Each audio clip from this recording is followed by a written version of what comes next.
At markets throughout Japan, shoppers can take their pick when it comes to whale meat. Hundreds of the mammals are caught every year. They're hunted under what the government has called a scientific research program, which critics have called a sham. Either way, it will be scrapped this July. Today, Japan announced it's reinstating commercial whaling. 来年4月から商業捕鯨を再開することとし The government also says it's pulling out of the International Whaling Commission. Japan is going in entirely the wrong direction. This marine scientist says the country's claims that it will only hunt healthy whale populations is unrealistic.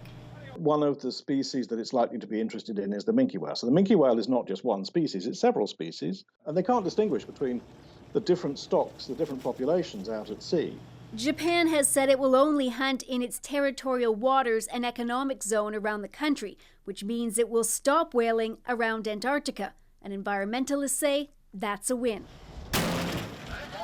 Japan's whalers have frequently been the target of campaigns, including by the group Sea Shepherd.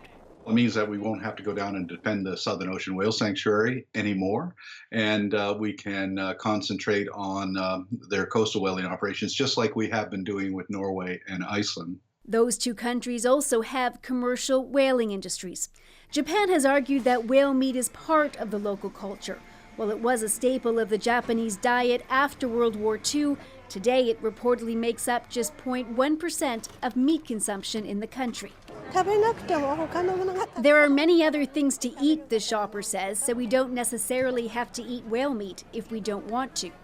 Paul Watson insists the industry isn't even economically important to the country. It's heavily subsidized and has been for many years, but politically it goes on because Prime Minister Abe is from a whaling district.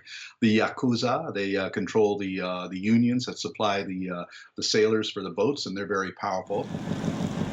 Which is why he says Japan will keep whaling. Conservationists only hope that other countries don't follow suit. Briar, Stewart, CBC News, London.